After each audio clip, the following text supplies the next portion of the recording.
Fala galera, tudo jóia, tudo certinho aí com vocês? Maravilha, professor Guilherme de volta na área. Nós estamos aqui hoje para dar continuidade no nosso assunto de termodinâmica e hoje eu vou falar sobre um negócio extremamente importante que se chama energia interna de um gás, tá certo? Conceito, vamos lá. Nós entendemos como energia interna a soma das energias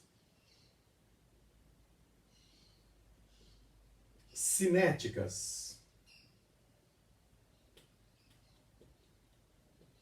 das partículas que constituem um gás.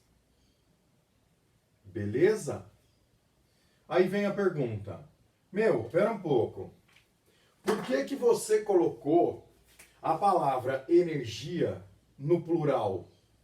Soma das energias cinéticas? Não é soma da energia cinética das partículas? Tá. Entretanto, nós trabalhamos com a ideia de energia pensando em vários aspectos, tá? Esse é um teorema extremamente poderoso chamado Teorema da Equipartição de Maxwell, um gênio matemático, tá? Então a ideia do Maxwell é a seguinte, presta atenção. Ele dividiu a energia no que a gente chama de graus de liberdade. Graus de liberdade seriam movimentações que acontecem em três eixos, x, y, z, que seriam eixos de profundidade, eixos de largura e eixo de altura, tá certo?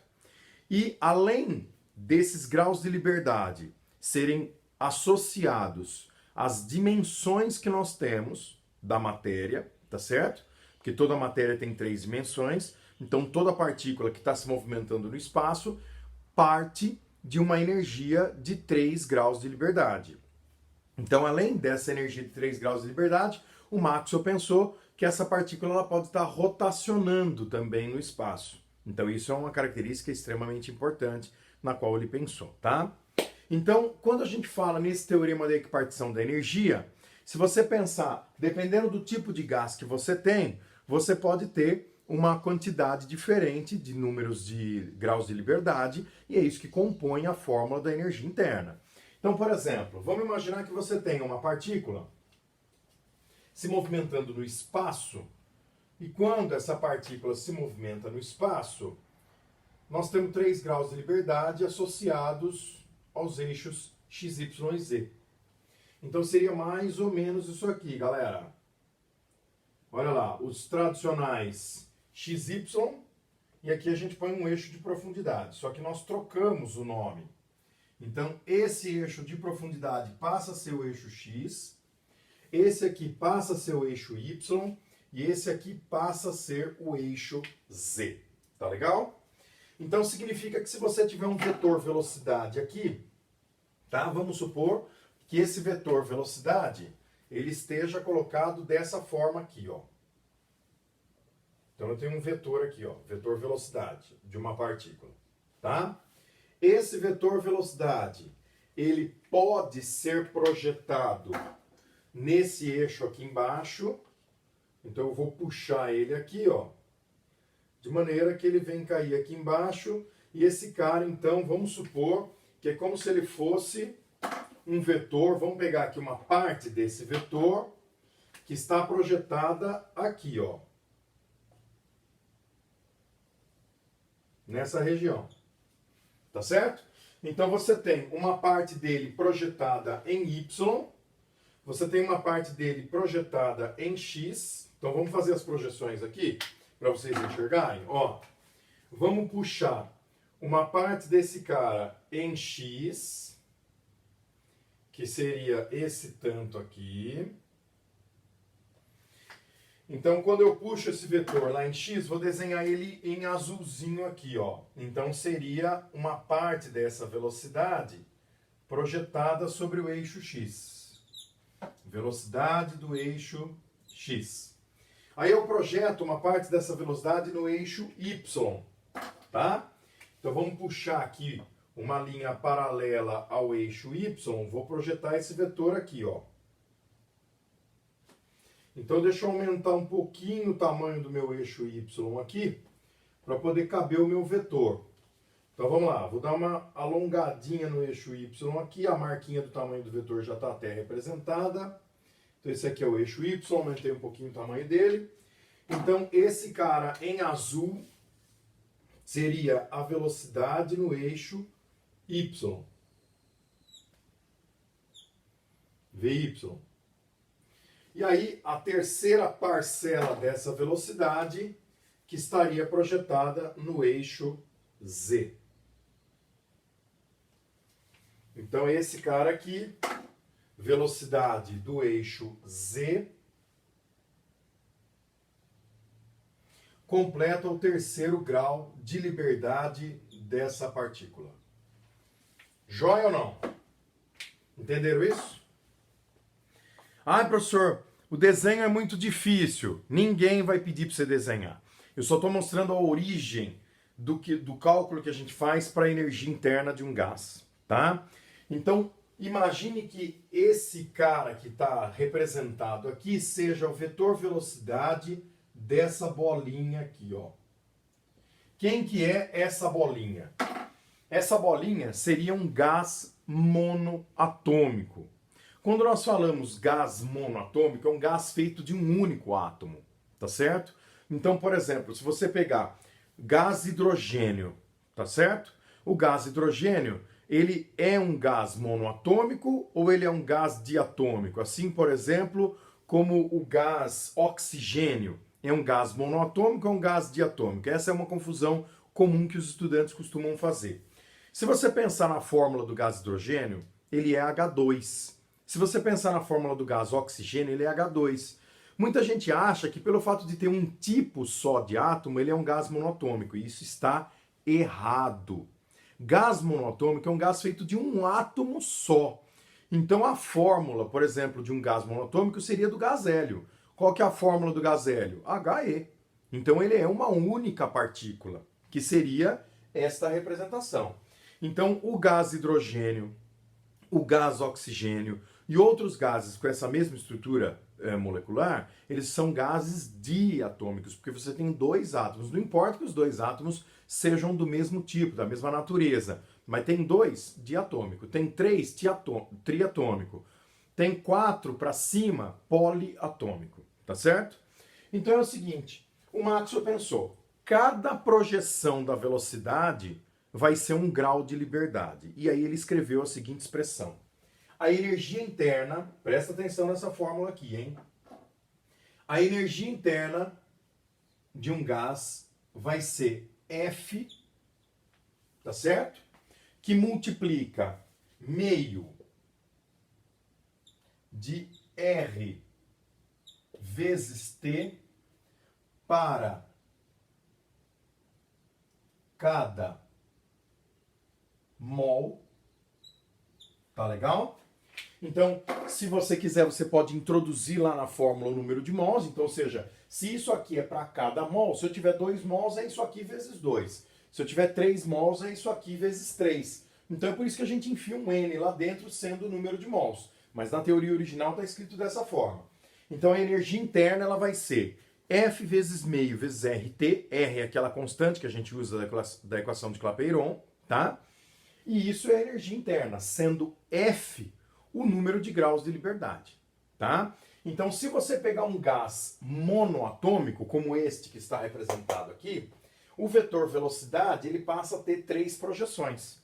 Então, eu jogo esse vetor num plano lá embaixo, esse plano faz a projeção dos eixos x e y, então só aqui eu já tenho 2 graus de liberdade. Aí projetei esse vetor no eixo z, eu tenho mais 1, então eu tenho 3 graus de liberdade, tá certo? Então se eu tenho 3 graus de liberdade, o F vale 3. Então F valendo 3, 3 meios de RT para cada mol, eu enfio o N lá dentro, energia interna do gás, 3 meios de N R vezes T. Legal? Muito bem. As unidades de medida são as mesmas que a gente usa para a equação de Clapeyron, tá? Então, aqui é uma cópia com relação às unidades, né? Se for sistema internacional, Esse cara vai ser medido em joules, vamos colocar aqui, ó. Então, esse cara é uma energia, então ela é medida em joules. Aqui eu tenho mol, um número de mols. Eu tenho a temperatura em Kelvin. E esse cara aqui, ele é joule por mol Kelvin. Tá joia? Muito bem. Esse é o único tipo de energia interna que nós temos? É óbvio que não. Se você pensar, por exemplo, numa partícula como essas que eu estava citando agora há pouco, né, o que compõe um gás diatômico, por exemplo, você tem uma capacidade que essa partícula tem de gerar rotação. Só que se forem partículas alinhadas, você não considera uma rotação em torno dela mesma, porque a partícula é muito pequenininha, então não dá para ela girar em torno dela mesma. Então ela só tem duas rotações. Uma rotação que acontece dessa forma, como se fosse a minha régua aqui, ó. Imagine que essa régua ela não tenha essa espessura que vocês estão vendo aqui, tá? Aliás, esta. Ela não tem essa espessura, ela é um fio muito fino. Então, esse movimento de rotação que ela faria em torno dela mesma não existe, tá? Então, o que acontece? Você considera apenas a rotação que acontece nesse sentido, como se eu tivesse um eixo aqui, ó. Eu faço esta rotação, tá? E depois eu coloco um outro eixo aqui e faço esta rotação. Então, além dos 3 graus de liberdade naturais que você já tem, pelo fato dessa partícula poder estar voando no espaço, tá certo? Você tem mais 2 que seriam os da rotação. Então, como é que ficaria a energia interna de um gás diatômico? O F passa a ser 5, então você teria 5 meios de nRT, tá? E se for uma partícula de um gás poliatômico, aí ela pode rotacionar em 3 graus de liberdade e também pode ter 3 graus de liberdade na translação. Então você teria 6, 6 sobre 2 dá 3. Então a energia interna de uma partícula de um gás poliatômico seria 3 nRT, tá certo? Muito bem. Mas as provas de vestibular de maneira geral, os vestibulares aqui do estado de São Paulo, as provas de vestibular mais inteligentes que nós temos, elas não querem que o aluno fique decorando, eu sei a energia interna de um gás lá único. E isso é trabalho de mestrado e de doutorado. O estudante que presta vestibular sabe o geral. Você tem que saber o geralzão, você tem que ser bom no geralzão. O geralzão é o seguinte, essa expressão é importante você saber. A do diatômico, talvez, que seriam 5 graus de liberdade, então 5 meios nRT. E de maneira geral. Então vamos lá, agora a parte importante, turma. De maneira geral, o que o estudante tem que saber? Olha, você pode pegar a energia interna de qualquer gás. Monoatômico, diatômico, poliatômico, não interessa. Você vai ver que todos você tem alguma coisa, vezes o número de mols, vezes a constante, vezes a temperatura. Então, se você imaginar que você tem um gás fixo com relação à massa, com relação ao número de mols, então o número de mols já não é mais uma variável. Você tem aquele tipo de gás. Então, a partir do momento que você definiu os graus de liberdade, aquilo não é mais uma variável. Então, ou seja, quais são as únicas variáveis que você tem? A energia interna e a temperatura. Acabou. Tá? Então, o que o vestibular quer que o estudante saiba? Então, vamos colocar aqui uma observação. E é nisso que nós temos que nos apegar. Que, de maneira geral, nós podemos afirmar que a energia interna é um F de T.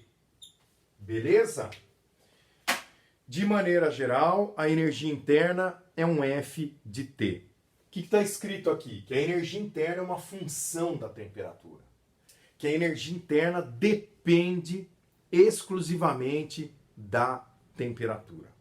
Então, se variar a temperatura, varia a energia interna. Se a temperatura permanecer constante, a energia interna permanece constante. Então aqui entram duas coisas muito importantes que vocês têm que ter em mente, tá? Não interessa que tipo de gás que você está trabalhando. Tem exercício até que nem menciona o tipo de gás. Ele fala, olha, um gás. Qual? Não sei. Não faço ideia quem seja, tá? Então, uma vez apareceu um exercício, que eu vou deixar aqui de exemplo. Não sei se era exatamente dessa forma, tá? Mas, se não for, é algo muito próximo disso aqui, ó. Você tinha lá, gente, isso aqui é um negócio recorrente, hein? Diagrama PV, né? Já falei isso para vocês nas outras aulas. A gente vai trabalhar muito com esse diagrama PV aqui, tá? Então é o seguinte, eu acredito, se eu não estou enganado, nós tínhamos algo dessa forma aqui, ó. Então a pressão era 1P, 2P, 3P, 4P, 5P, se eu não me engano. E no volume, nós tínhamos, vamos lá, V, 2V, 3V, 4V, 5V. Nem sei se chegava a 5, tá? Então é o seguinte, vamos lá. Você tinha uma situação inicial na qual o gás ele se encontrava aqui, ó. Vamos supor, tá? Então eu tenho uma condição na qual o meu gás está aqui, ó. Então ele está numa condição 4 de pressão e 1 de volume. Então esse era o estado inicial do meu gás. Então vamos fazer uma bolinha aqui, ó, uma bolinha vermelha. Então o gás se encontrava nessa condição aqui, ó, 4P e 1V. Aí depois ele falava que esse gás passava por um processo, papapá, e ele vinha parar aqui, ó, numa condição P de pressão e numa condição 3V de volume, tá? Eu vou pôr uma bolinha aqui que é a condição final desse gás. Tá beleza? Só que essa transformação desse estado, vamos pôr estado A e estado final B, ela acontecia nesse sentido aqui, ó. Então ele colocava uma transformação em forma de curva. E é lógico que nós não sabemos que tipo de transformação que é essa. Você entendeu? Se é uma transformação isotérmica, se ela é... Não é, na verdade, né? Isobárica, isométrica, diabática, não é nenhuma das que a gente conhece, tá? Porque nenhuma transformação que nós estudamos tem uma curva desse jeito. Então, o que a questão queria? Ele falava assim, olha, considere um gás ideal. Beleza, mas mesmo sendo gás ideal, ele pode ser monoatômico, diatômico, triatômico, tanto faz, tá? Poliatômico, né? E aí ele falava, esse gás sai das condições, ele passa, né, de uma condição A para uma condição final B, só que ele citava no texto que era um número de massa, uma quantidade de massa, um número de mols constante, tá? E a pergunta do exercício era, relacione as energias internas desse gás nos estados A e B. Então ele queria que você fizesse a razão. Energia interna de A sobre a energia interna de B. Essa era a pergunta do exercício. Cara, ele não te dava mais nada. Ele não dava R, ele não dava número de mols, ele não falava nada. Só falava que o número de mols era fixo e isso aqui, tá? Era um exercício aberto, prova dissertativa, tá? Bom, o que acontece? Na realidade, a questão toda estava trabalhando essa ideia aqui, ó, de você analisar o gás por esse caminho. Ou seja, a energia interna é uma função da temperatura. Então eu preciso saber o que acontece com a temperatura. Se eu souber o que acontece com a temperatura, eu sei o que acontece com a energia. Vocês concordam comigo? Né? Bom, muito bem. Dessa maneira, então, o que vai acontecer? Tá, eu preciso saber a temperatura. Para eu saber a temperatura, como é que eu vou fazer? A gente tem um recurso poderoso. Vocês lembram dele? Se chama produto PV. Então, opa, pera lá, o produto PV ele me dá uma ideia sobre a temperatura, né? Então eu posso imaginar que se eu fizer o produto PV, PV é igual a NR vezes T. Então eu posso dizer que a temperatura ela é PV dividido por NR. Tá certo? Então o que vai acontecer? Eu vou dizer que a temperatura do gás no estado A seria... Vamos já colocar os valores? Quem que é a temperatura do gás no estado A? Ela é 4P vezes V dividido por NR. E se eu fizer a temperatura do gás no estado B, então eu tenho a pressão que vai ser P e o volume que é 3V, dividido pelo mesmo NR, eu posso escrever 3PV sobre NR. Então, de certa forma, eu já tenho as temperaturas do gás nos estados A e B. Tá certo? Muito bem. Tendo as temperaturas, agora eu penso nesse aspecto aqui. A energia é uma função da temperatura. Tá? Então, a hora que você vai fazer essa razão, o que vai acontecer? Vamos lá. Então, eu vou pensar assim, ó, se a energia é uma função da temperatura, eu poderia escrever a energia de forma geral. Eu não sei se é 5 meios, se é 3 meios, se é 3 nRT.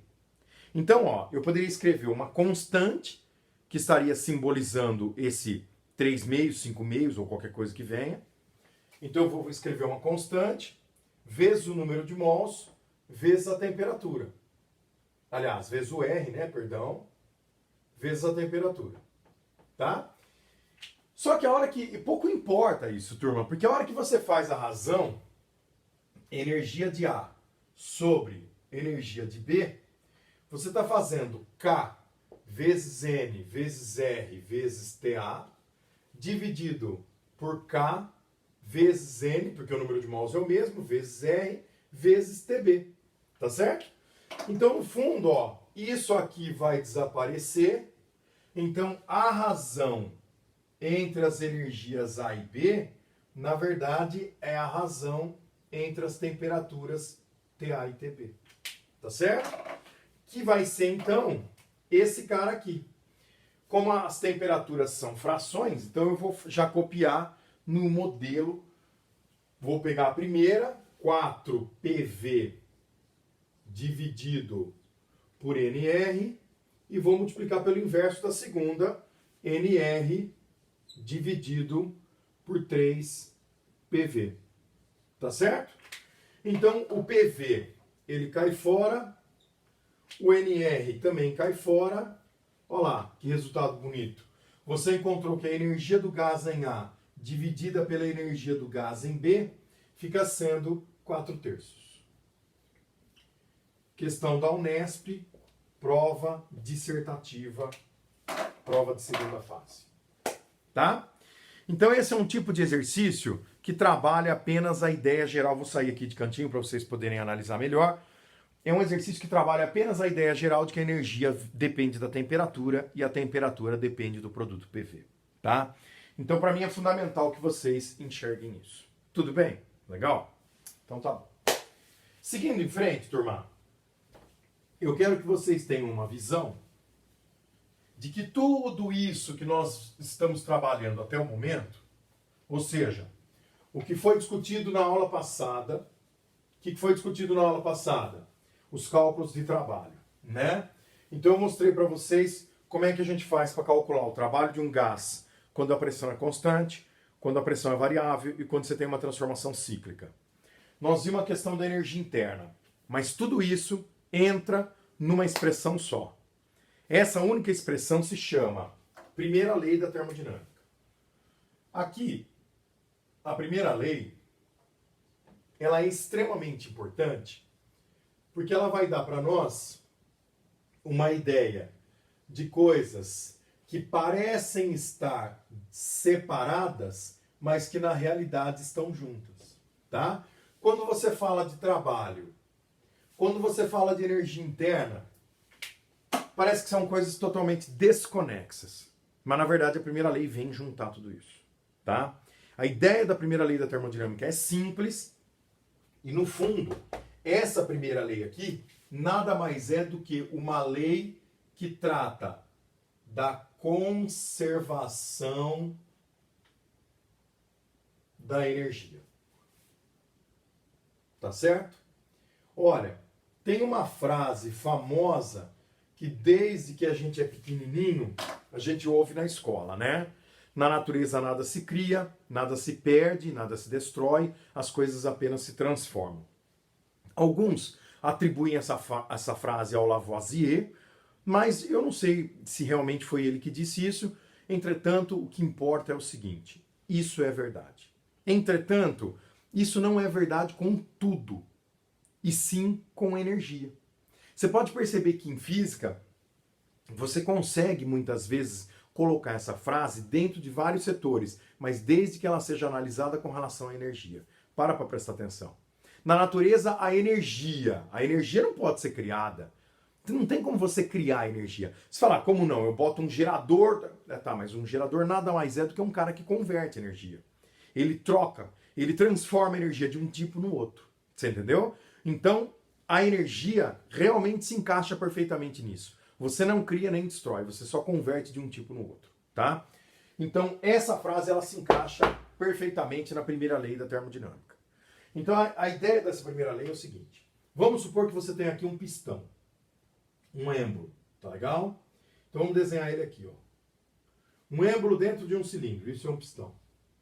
Então, eu tenho aqui um êmbolo. Esse êmbolo ele pode se movimentar no interior desse cilindro, tá? E aí nós temos um gás aqui. Então esse gás, ele está aqui dentro, ó.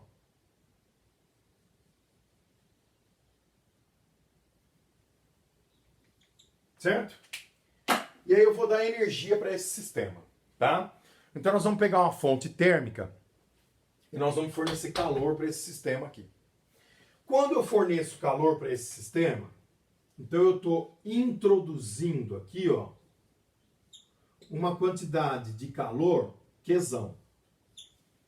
A pergunta é a seguinte: o que é que esse sistema faz com essa quantidade de calor?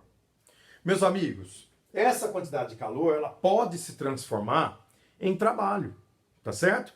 Então você deu aí quantidade de calor. Vamos lá, como é que é a unidade medida da quantidade de calor? Ela pode ser medida em caloria ou ela pode ser medida em joules, não é isso? Geralmente, né? Muito bem, então você deu lá, vamos supor, 240 joules de energia para esse sistema aqui. Tá certo? Aí a pergunta é a seguinte: será que com esses 240 joules esse sistema consegue executar um trabalho de 240 joules? Pode ser que sim, depende da situação. Entretanto, imagine que ele fez um trabalho de 200 joules, tá certo? Então eu entrei com 240 joules e ele fez um trabalho de 200 joules. A pergunta é, para onde foram 40 joules? Né? O que aconteceu com esses 40 joules? Então, na verdade, esses 40 joules eles foram absorvidos pelas moléculas, pelas partículas que compõem esse gás, aumentando ou os seus graus de liberdade de translação, ou aumentando os seus graus de liberdade de rotação, ou os dois ao mesmo tempo. Então significa que esse sistema ele apresentou um aumento ou, de maneira geral, uma variação da energia interna. Vocês concordam comigo? Tá certo? Então o que aconteceu? A energia, tá a frase lá, conservação de energia. Entrou 240, aqui saiu 200, aqui saiu 40. Se você juntar o que você tem aqui, é exatamente o que estava entrando no sistema. Foi isso que os caras entenderam. Isso é a primeira lei da termodinâmica, tá? Então, essa lei a gente pode evidenciar ela, escrever ela dessa maneira. A quantidade de calor que entra num sistema físico, ela se transforma em trabalho ou em variação da energia. Cuidado! Presta atenção. Todas as vezes que você fala em matemática a palavra ou, você está fazendo uma soma. Se você falar na palavra e, você está fazendo uma multiplicação, não é isso? Então aqui, ó, o trabalho, perdão, a quantidade de calor, ela se transforma em trabalho ou na variação da energia interna, ou os dois. Então por isso que eu tenho mais. O mais, ele não restringe, ou seja, ele não vincula de maneira que um dependa 100% do outro. Eles podem existir separadamente. Então você pode ter trabalho sem ter variação de energia, você pode ter variação de energia sem ter trabalho, ou você pode ter os dois ao mesmo tempo. Por isso que eu tenho um sinal de mais e não de vezes. Então, com relação às unidades de medida, a gente abre duas opções, né? A primeira delas, sistema internacional. Vou fazer em preto. Sistema internacional. Aqui, ó, joule, joule, joule. Percebeu? É por isso que você soma. São grandezas iguais, são grandezas de mesma natureza, tá certo? Ou, se você tiver um sisteminha mais prático, qual que seria o sisteminha mais prático? Vamos puxar aqui, vou trocar a cor, porque já tem um azul aqui do lado. Ó, caloria. Quantidade de calor não pode ser calculada em caloria? Pode. Então, esse cara aqui, caloria. Esse aqui, caloria. E aí, esse Qzão que está aparecendo na expressão é a quantidade de calor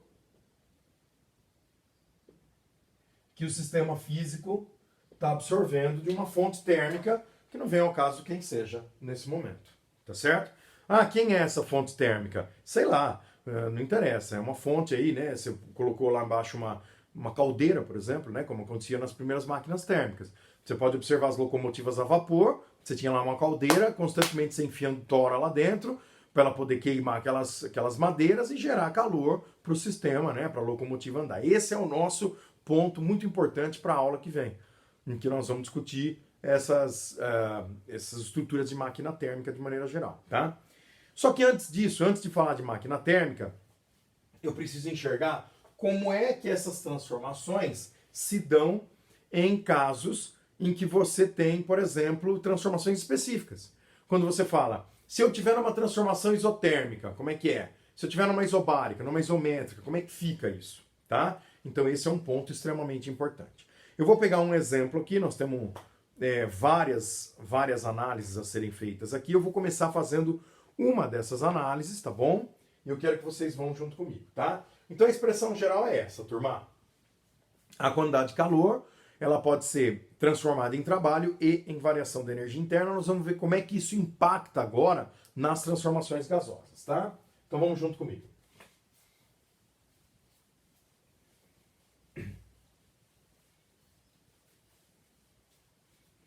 Então, se você introduzir a primeira lei nas transformações, então aqui, ó, subtítulo, primeira lei nas transformações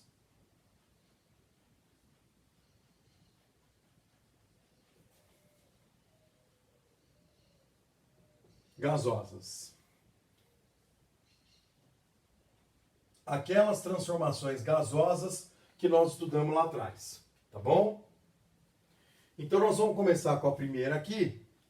Vamos analisar como é que fica essa situação se você tiver uma transformação isotérmica.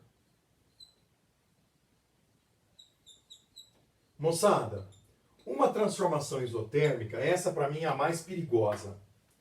Porque o aluno ele faz uma confusão muito grande, né? Ele pensa assim: calor é sinônimo de variação de temperatura.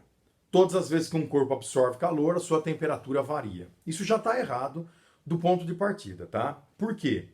Cara, lembra lá atrás em calorimetria?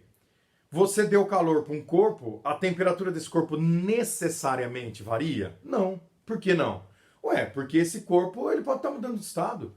Lá atrás a gente já viu isso. Então, calor não é sinônimo de variação de temperatura, hein? Tá? Então, aqui é justamente esse o ponto. Você tem um gás que pode estar recebendo calor e necessariamente a sua temperatura pode não estar subindo. Isso pode ser uma transformação isotérmica. Por quê? Porque aquele calor, se você abrir a expressão da primeira lei, quantidade de calor é igual ao trabalho mais a variação da energia interna. Tá certo? Se a variação da energia interna depende da variação de temperatura, que para a energia interna variar, eu preciso da temperatura variando.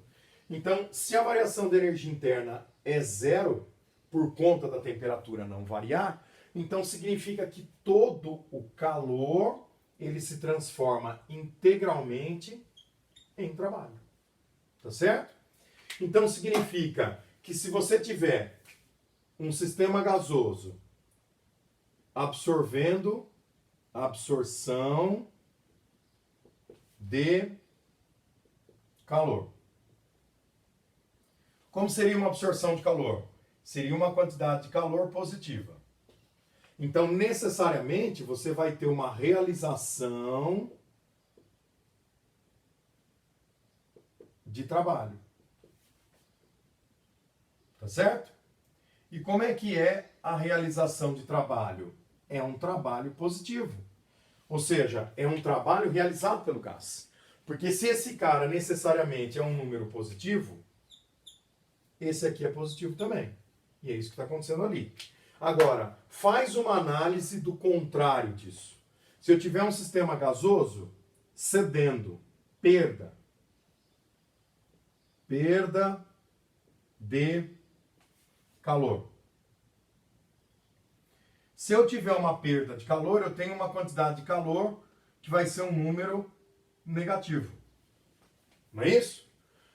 Então, essa perda de calor sendo um número negativo, ela implica em o gás receber trabalho. Ou seja, o sistema, que seria o gás, recebe,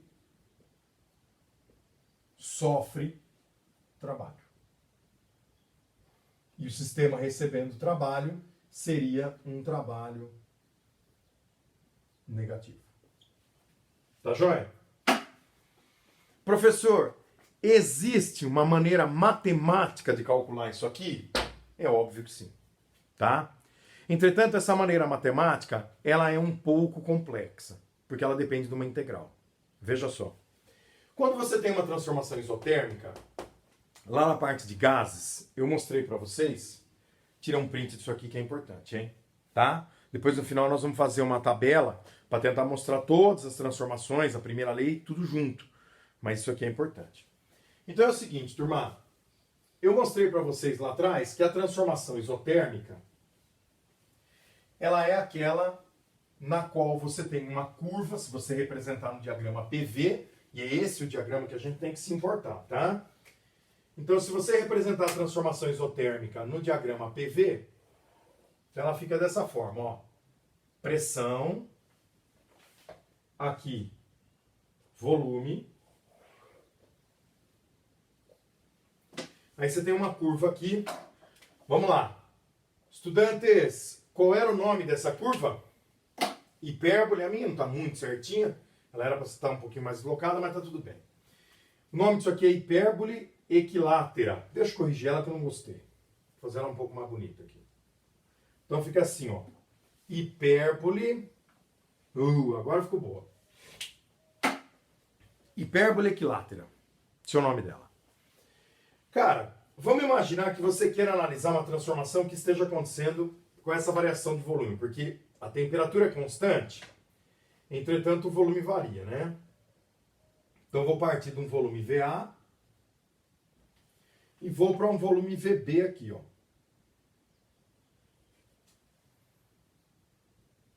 Certo? Então a minha transformação seria nesse sentido aqui, né? Saindo de A e indo para B. Tá joia? Muito bem. Pergunta importante. Como é que a gente fazia para calcular o trabalho quando a pressão é variável? Área sob a curva. Então, na realidade, você teria que tirar essa área aqui, ó. Nossa, professor, como é que eu faço isso?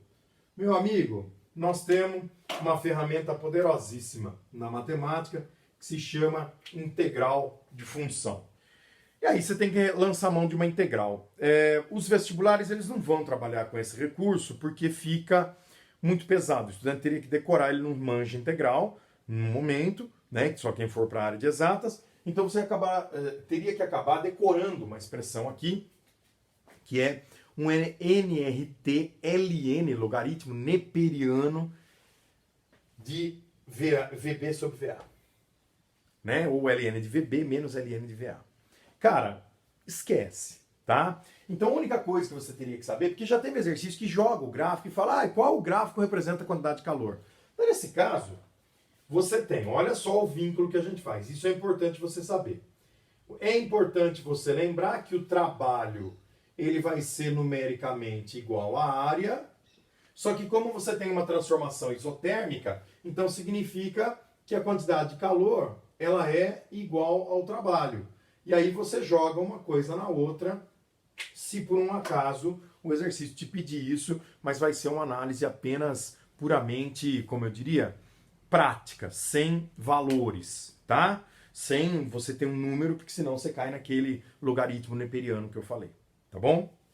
Meu, é isso, tá? Então o que nós vamos fazer em todas as outras transformações? Vou sair da frente para quem está anotando aí no finalzinho. Moçada, em todas as outras transformações nós vamos ficar analisando o que acontece com a transformação gasosa e quais as consequências disso na primeira lei da termodinâmica. Então o próximo vídeo, a próxima aula que nós vamos discutir é continuação disso aqui. Ó. Primeira lei das transformações gasosas, nós vamos discutir a isométrica, extremamente importante, isocórica, né, ou isométrica, extremamente importante. A isobárica ela é importante, mas ela é um pouco mais matemática. E por último, a adiabática. Tá? E aí nós vamos fazer algumas questões para depois entrar na parte final, que seria a segunda lei. Termodinâmica é grande. Tá bom? Galera, muito obrigado pela atenção de vocês. Um forte abraço para todos. E vamos lá. Vamos seguir firme, vamos continuar nessa briga aqui, que esse é um assunto extremamente importante. Valeu? Tô aí nas tutorias. Vou chamar a atenção de vocês. Fizemos uma tutoria esses dias atrás aí. Muito legal, nós fizemos bastante exercício de gases, tem exercício pesado da parte de gases, tá? Então eu quero chamar a galera para vir para a tutoria, para a gente fazer exercício junto. Nós não estamos só tirando dúvida, nós estamos crescendo. A parte mais importante é você fazer exercício junto comigo. Então vem para a tutoria, vamos conversar, vamos tirar dúvida, a gente cresce junto, isso é muito importante, tá? Um abraço, fiquem com Deus, a gente se vê daqui a pouco. Valeu!